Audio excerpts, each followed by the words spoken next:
తాకట్లో ఉన్న మీ బంగారాన్ని విడిపించి ఆ రోజు ఆన్లైన్ రేటుకి కొంటాం. Sharma gold company. తాకట్లో ఉన్న మీ బంగారాన్ని విడిపించి ఆ రోజు ఆన్లైన్ రేటుకి కొంటాం. Sharma gold company. నమస్తే, మీరు చూస్తుంది సుమన్ టీవీ. నేను మీ కీర్తి. నాతో పాటు ప్రముఖ ఆస్ట్రాలజర్, వాస్తుశాస్త్ర నిపుణులు నానాజీ పట్నాయక్ గారు ఉన్నారు. నమస్తే గురుగారు. శ్రీమాత్రే నమః. గురుగారు, మార్కెట్లో షష్టగ్రహ కూటమి గురించి ఫుల్ హల్చల్ నడుస్తుంది గురుగారు. రకరకాల వీడియోస్ వస్తూ ఉన్నాయి.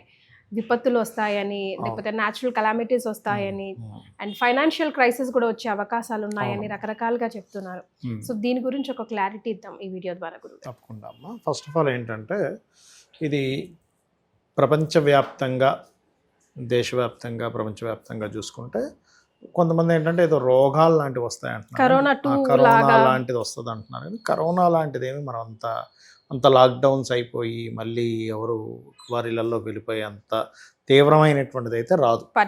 అంత పరిస్థితి అయితే రాదు ఖచ్చితంగా. ఎందుకు రాదు అంటే దానికి ఒక సూత్రం ఉంది. కరోనాకి రావడానికి గురువు నీచబడి, గురువుకి శని సంబంధం వచ్చి మకరంలో ఉన్నాడు. అప్పుడు గురువు శని ఇద్దరు కూడా మకరంలో ఉన్నప్పుడు వచ్చింది అది.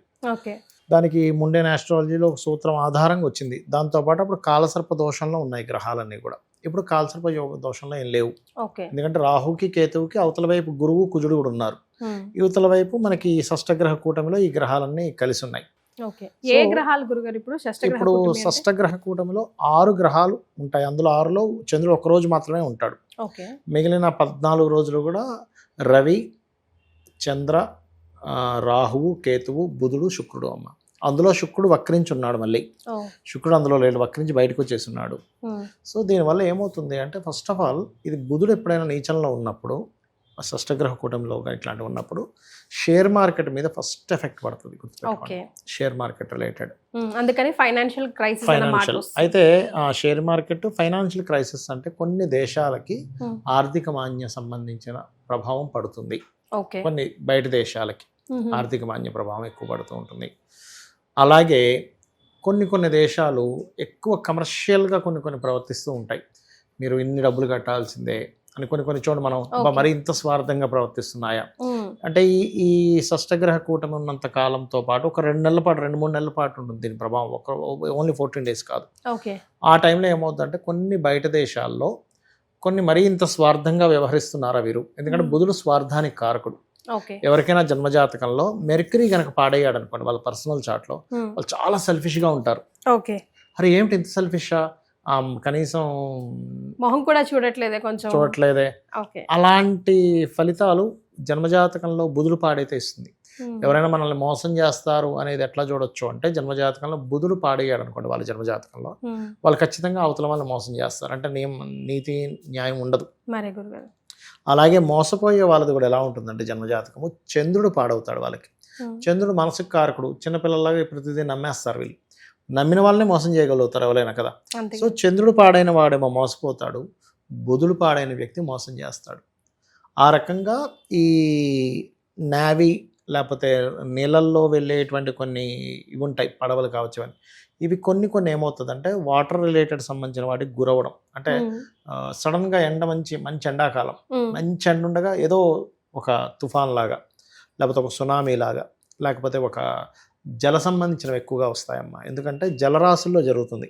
ఈ షష్టగ్రహ కూటమి ఏ రాశుల్లో జరుగుతుంది అనేటువంటిది తీసుకోవాలి ప్రధానంగా మనం. దాంతోపాటు కుజుడు కూడా నీచ పొందుతున్నాడు కాబట్టి ఈ షష్టగ్రహ కూటమి సమయంలోని, ప్లస్ ఈ శని రాహువులు మీనంలో ఉన్నప్పుడు కుజుడు కూడా నీచంలో ఉంటున్నాడు కాబట్టి, పర్టికులర్గా ఇది ఏంటంటే కొంచెం బార్డర్లో ఉండేటువంటి వీళ్ళకి, ఇది సైన్యానికి, వీళ్ళ మీద ఎఫెక్ట్ చూపిస్తూ ఉంటుంది. యువకులు పర్టికులర్గా ఈ జలరాశుల్లో గ్రహాలు ఉన్నప్పుడు నీటి ప్రదేశాలకు వెళ్ళినప్పుడు చాలా జాగ్రత్తగా ఉండాలి. ఈ మధ్య ఏదో కింద ఉండే ఫిష్, చాలా లోతులో ఉండే ఫిష్ ఏదో బయటకు వస్తుంది. కేరళలో అయితే ఒడ్డుకు వచ్చేస్తున్నాయి. ఇవన్నీ జల సంబంధమేనమ్మా ఇవన్నీ. ఎందుకంటే ఆల్రెడీ మీను ఆల్రెడీ రాహు సంచరిస్తున్నాడు కదా మీనంలో. అది కాకుండా కొంచెం నీచపడి మళ్ళీ వెనక్కి వెళ్ళి మళ్ళీ నీచంలోకి వస్తున్నాడు కదా. అందుకని సముద్రాల్లో, నీటిల్లోని చిత్ర విచిత్రాలు కనిపిస్తూ ఉంటాయి. బట్ ఏదైనా ఈ షేర్ మార్కెట్ చేసేవాళ్ళు పర్టికులర్గా 13 ఏప్రిల్ వరకు కొంచెం జాగ్రత్తగా ఉండాలి. ఎందుకంటే షేర్ మార్కెట్లో ఫ్లక్చువేషన్స్ ఏర్పడతాయి. కారణం ఏమిటంటే, బుధుడు నీచబడి ఉన్నాడు. ఫస్ట్ ఆఫ్ ఆల్ ఈ షష్టగ్రహ కూటంలో ఏ గ్రహం నీచంలో ఉన్నాడో బుధుడు నీచంలో ఉన్నప్పుడు బుధుడు షేర్ మార్కెటింగ్ కారకుడు. ఓకే ఎవరి చాట్లో అయినా బుధుడు బాగాలేడు అనుకోండి, వాళ్ళు షేర్ మార్కెట్ జోలికి వెళ్ళకూడదు. ఓకే వెళ్తే ఇబ్బంది వస్తుంది వారికి. ఓకే షేర్ మార్కెట్ జోలికి వెళ్ళకూడదు, కమ్యూనికేషన్ రిలేటెడ్ సంబంధించిన బిజినెస్లు పెట్టకూడదు బుధుడు బాగోపోతే. ఇప్పుడు సెల్ ఫోన్స్ ఇట్లాంటివి ఉంటాయి, లేదా మార్కెటింగ్ రిలేటెడ్, అడ్వర్టైజ్మెంట్ రిలేటెడ్ జోలికి బుధుడు బాగాలేని వారు వెళ్ళకూడదు. బుధుడు బాగుంటే మళ్ళీ మంచి ధనయోగం వస్తుంది. ఓకే బుధుడు బాగున్న వ్యక్తి మంచి వాగ్దాటి ఉంటుంది వాళ్ళకి, మంచి వాక్ చాతుర్యం ఉంటుంది వాళ్ళకి, మంచి బుద్ధి చాతుర్యం ఉంటుంది. సో అందుకని బుధుడు నీచంలో ఉన్నాడు కాబట్టి 13th ఏప్రిల్ వరకు కూడా షేర్ మార్కెట్ చాలా ఫ్లక్చువేషన్ ఉంటుంది ఈ షష్టగ్రహ కూటమి ప్రభావం వల్ల కూడా కొంత. కాబట్టి ఈ విషయంలో కొంత జాగ్రత్తగా ఉండాలి. ఈ బుధుడు నీచంలో ఉన్నంత కాలం వీలైనంత మటుకు నేను ఏం చెప్తానంటే, కొంచెం మీరు ఏదైనా ఇంపార్టెంట్ వర్క్స్ చేసేటప్పుడు మనం వేసుకునేటువంటి డ్రెస్ కలర్ కొంచెం గ్రీన్ కలర్ లేకుండా చూసుకోండి. డైలీ రెగ్యులర్ కాదు, ఇంపార్టెంట్ మీటింగో ఇంటర్వ్యూవో, ఒక పెళ్లి సంబంధం మాట్లాడడానికో, ఒక బిజినెస్ అగ్రిమెంట్ రాయడానికో, ఇట్లాంటివి కొన్ని ఇంపార్టెంట్ ఉంటాయి మనకి లైఫ్లో సెటిల్ అయ్యేటువంటి. అటువంటి వాటికి 13 ఏప్రిల్ లోపల ఇటువంటి ఫ్రమ్ మే 6 వరకు కాదు గురుగారు, ఎక్కడి నుంచి ఎక్కడ? అదే చెప్తున్నానమ్మా, 13 ఏప్రిల్ నుంచి మే 6 వరకు. 13 ఏప్రిల్ టు మే 6 వరకు అనమాట. ఈ టైంలో మళ్ళీ బాగుంటుంది. ఓకే, ఎవరెవరికి పర్టికులర్ గా చెప్తానేనండి. ఇప్పుడు ఫస్ట్ ఆఫ్ ఆల్ ఏంటంటే 13 ఏప్రిల్ వరకేమో గ్రీన్ డ్రెస్ వేసుకోకూడదు, ఫైనాన్షియల్ విషయంలోని అప్పుల విషయంలోని జాగ్రత్తగా ఉండాలి అందరూ కూడా ఈక్వల్ గా. కాకపోతే ఒక్కొక్క లగ్నం బట్టి కొన్ని ఇవి వస్తాయి, అవి నేను మీకు వివరంగా చెప్తాను. కాకపోతే ఏంటంటే ఇక్కడ ఈ కాంబినేషన్ ఏదైతే ఉందో ఈ 13th ఏప్రిల్ వరకు ఈ అప్పులు ఇట్లాంటివన్నీ ఎక్కువ ప్రభావం ఉంటుంది. 13th ఏప్రిల్ తర్వాత గ్రీన్ వల్ల బాగుంటుంది, అంటే షేర్ మార్కెట్ వల్ల కొన్ని లాభాలు రావడం, అక్కడ కూడా హైప్ ఉంటుంది బాగా. కాకపోతే ఏంటంటే ఇక్కడంతా డౌన్ ఫాల్స్ ఎక్కువగా ఫ్లక్చువేషన్స్ ఉంటాయి, అక్కడ బాగా హైక్ ఉంటుంది షేర్స్ విషయంలో. ఎందుకంటే బుధుడు నీచభంగ రాజయోగం పొందుతాడు. శుక్రుడు ఎప్పుడైతే స్ట్రైట్ అవుతాడో 13 ఏప్రిల్ నుంచి మే 6 వరకు నీచభంగ రాజయోగంలో ఉంటాడు బుధుడు అక్కడ. సో అక్కడ బాగుంటుంది. ఇక్కడేమో ఇబ్బంది ఉంటుంది. ఇక్కడ నుంచి 13th ఏప్రిల్ వరకు ఇబ్బంది ఉంటుంది. 13th ఏప్రిల్ నుంచి మే 6 వరకు బాగుంటుంది. అయితే ఇక్కడ లగ్నాల వైజ్గా తీసుకుంటే మేషం వారికి 12లో అధిక గ్రహాలు కాబట్టి ఇన్వెస్ట్మెంట్స్ ఎక్కువ చేయడం, ఖర్చులు ఎక్కువ ఉండడం జరుగుతుంది. వృషభం వారికి వ్యాపార లాభాలు ఎక్కువగా ఉంటాయి. మిథునం వారికి ఉద్యోగ అవకాశాలు ఎక్కువగా పెరుగుతాయి. కర్కాటకం వారికి దూర ప్రాంతాలకు వెళ్ళి హైయర్ ఎడ్యుకేషన్ చేసుకోవడానికి అవకాశాలు ఎక్కువగా వస్తాయి. సింహం వారికి జాబ్ చేంజెస్, రీసెర్చెస్లో వాళ్ళకి కలిసి రావడం జరుగుతుంది. కన్యా లగ్నం వారికి విదేశీ యోగాలు, అదేవిధంగా విదేశీ సంబంధాలు కుదరడం, వివాహ సంబంధాలు కుదరడం, పార్ట్నర్స్ కుదరడం లాంటివి జరుగుతూ ఉంటుంది. తులవారికి కనుక చూసుకున్నట్లయితే శత్రువులపై జయము, ఉద్యోగ అవకాశాలు పెరుగుతాయి. వృశ్చికం వారికి కనుక చూసుకున్నట్లయితే సంతానం కోసం చేసే ప్రయత్నం ఫలించడము, కొత్త ఫ్రెండ్స్ ఏర్పడము, ప్రేమ వ్యవహారాల్లో కొంతవరకు ఫ్లక్చువేషన్స్, సక్సెస్ రావడం జరుగుతూ ఉంటుంది. అలాగే ఇష్టపడిన వారిని వివాహం చేసుకోవడానికి కూడా కుదురుతుంది వీరికి. మరి ధనస్సు వారికి కనుక చూసుకున్నట్లయితే విదేశాల్లో గ్రీన్ కార్డ్ హోల్డర్స్ అవ్వడానికి, అదేవిధంగా ఇంకోటి ఏంటంటే ఇక్కడ ఈ 4th హౌస్లో ఉన్నందుకు అక్కడ ఏదైనా ప్రాపర్టీస్ కొనుగోలు చేయడానికి బాగుంటుంది విదేశాలు.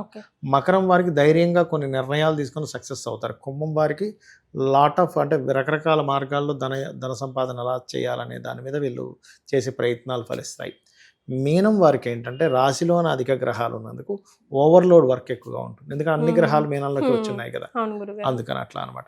బట్ ఏంటంటే ఇక్కడ ఈ బుధుడు నీచంలో ఉన్నప్పుడు పర్టికులర్గా నేను ఒకటే చెప్తాను, డాక్యుమెంట్స్ విషయంలో జాగ్రత్తగా ఉండండి అందరూ. కమ్యూనికేషన్ చేసేటప్పుడు క్లియర్ కమ్యూనికేషన్ పెట్టుకోండి, మధ్యవర్తిత్వంగా ఉండకండి.